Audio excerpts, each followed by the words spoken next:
जय श्री राम दोस्तों, क्या हाल चाल है। आज के सेशन में हम बात करेंगे इरीडा में क्या पॉसिबिलिटी निकल के आ रही है और एक न्यूज़ इरीडा के सामने आ रही है।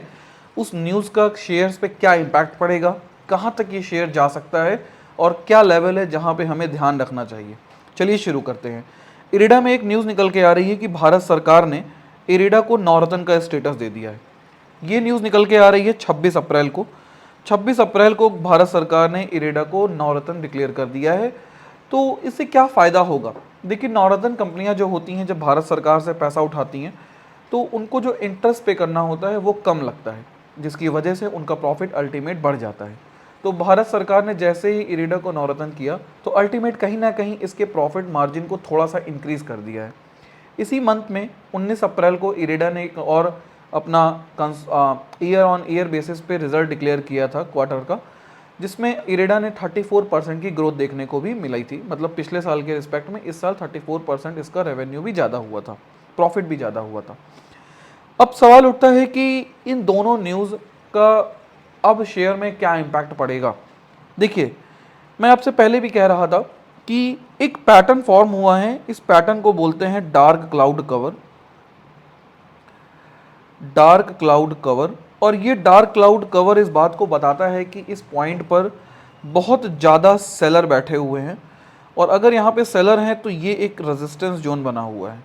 और आप देखेंगे, मैं कंटिन्यूसली इस बात पे डिस्कशन कर रहा हूँ कि ये जब तक इसके नीचे है इरेडा 183 185 के, तब तक इसमें बाइंग आना थोड़ा सा मुश्किल है। अगर इसमें बाइंग आती भी है और मार्केट इस पॉइंट पर रेजिस्ट हो जाता है फिर से, तो वापस से हमको डाउन ट्रेंड देखने को इसमें मिल सकता है। और साथ ही साथ यहाँ पे 3 क्रॉस पैटर्न भी बन चुका है। ये दोनों ही सिंबल एक तरह की बेरिशनेस को बताते हैं। लेकिन एक पॉसिबिलिटी हो सकती है मार्केट में, मंडे को जब ये मार्केट ओपन होगा तो हमें देखना चाहिए कि इरेडा की ओपनिंग कहाँ हो रही है। ये पॉसिबल है कि इरेडा मंडे को गैप अप दे और ये 185 के ऊपर ही ओपन हो, ये एक पॉसिबिलिटी हो सकती है। तो अगर 185 के ऊपर ओपन होता है तो आपको तुरंत ट्रेड नहीं लेनी है। आप ले सकते हो तुरंत ट्रेड, अगर आप तुरंत ट्रेड लेते हो तो आपका स्टॉप लॉस बन जाएगा 183, और अगर जरा से टाइम में भी ये 183 के नीचे आएगा तो आपको एग्जिट करना पड़ेगा।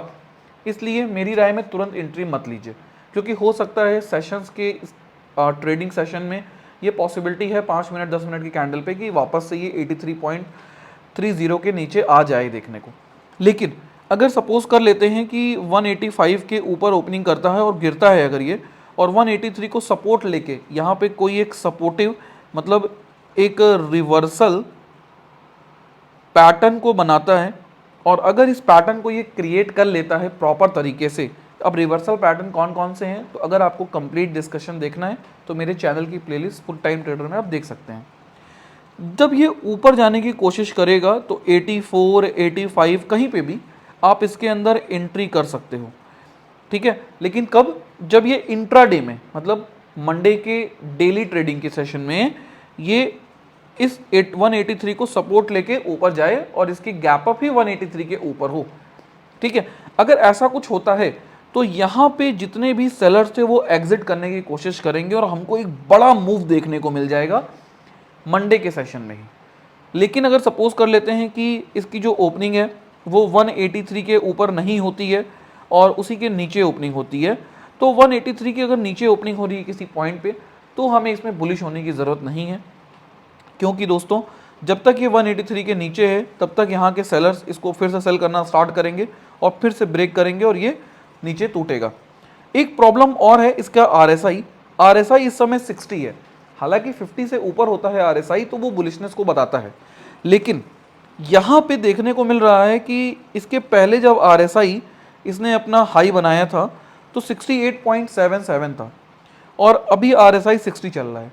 अगर कल मार्केट 183 को टच करता है और आरएसआई की वैल्यू कहीं ना कहीं 68.77 से कम रहती है, मान लेते हैं कम रहती है आरएसआई की वैल्यू, तो यहाँ पे हमको एक बेरिश क्रॉसओवर देखने को मिल जाएगा और वो बेरिश क्रॉसओवर हो सकता है मार्केट को काफ़ी नीचे ले जाए।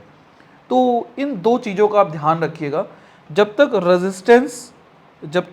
रेजिस्टेंस 183 का ब्रेक करके इस रेजिस्टेंस को वो कन्वर्ट नहीं कर देता सपोर्ट में, तब तक नई बाइंग करने की इसके अंदर बिल्कुल सलाह नहीं रहेगी, क्योंकि अगर आप इसमें घुसते हैं तो आप डेफिनेटली स्टॉप लॉस मेंटेन नहीं कर पाएंगे, और अगर स्टॉप लॉस मेंटेन नहीं रहा आपका तो आपके लॉसेस होने के चांसेस ज़्यादा हो सकते हैं।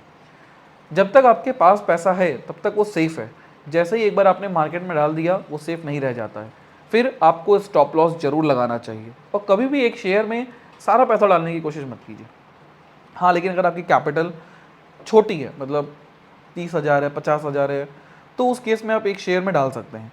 लेकिन अगर आप 5 लाख 10 लाख से ट्रेड कर रहे हैं तो मेरे कैलकुलेशंस के हिसाब से आप 1 लाख रुपए एक शेयर में डालिए, और ऐसे करके 10 शेयर सेलेक्ट कीजिए, जिससे आपका पोर्टफोलियो डाइवर्सिफाई होगा।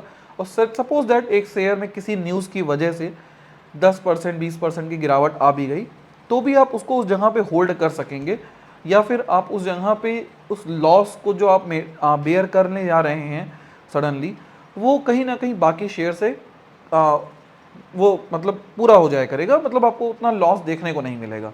नहीं तो आप 10 लाख एक में लगाएंगे, 10% गिर गया तो 1 लाख का नुकसान दिखाई देगा, और अगर 1 लाख लगाएंगे 10% गिर गया 10,000 का नुकसान दिखाई देगा, तो बाकी 9 लाख से कहीं ना कहीं वो कवर हो जाएगा। ठीक है, तो हमेशा ही डाइवर्सिफाई पोर्टफोलियो बनाने की सोचिए। कभी भी इरेडा, IRFC, रिलायंस अच्छे से अच्छा स्टॉक हो, कोटक महिंद्रा बैंक को ले लो, तो उसी तरीके से जैसे कोटक महिंद्रा बैंक रातों रात टूट गया, गैप डाउन हुआ, आप सेल ही नहीं कर पाओगे, स्टॉप लॉस हो गया तेल लेने। तो उस केसेस में मैं आपको सजेस्ट यही करूंगा कि डाइवर्सिफाई पोर्टफोलियो बनाइए। मार्केट में आपका पैसा रिस्क पे ही है, ठीक है। कुछ भी न्यूज़ आ सकती है, कोई भी न्यूज़ आ सकती है रातों रात, आपको पता तक नहीं चलेगा। इसलिए कोशिश कीजिए डाइवर्सिफाई पोर्टफोलियो बनाने की। हाँ, 20-30 हज़ार 50,000 रुपये तक, 1 लाख रुपए तक आप एक शेयर में डाल सकते हो, ठीक है। उतना आपको दिक्कत नहीं करेगा वो। हालांकि आई होप आपको ये समझ में आ गया होगा इरेडा का डिस्कशन, टेक्निकल एनालिसिस। अगर आपको ये वीडियो पसंद आई तो please like and subscribe my channel. इसी के साथ सेवा समाप्त करते हैं। जय श्री राम।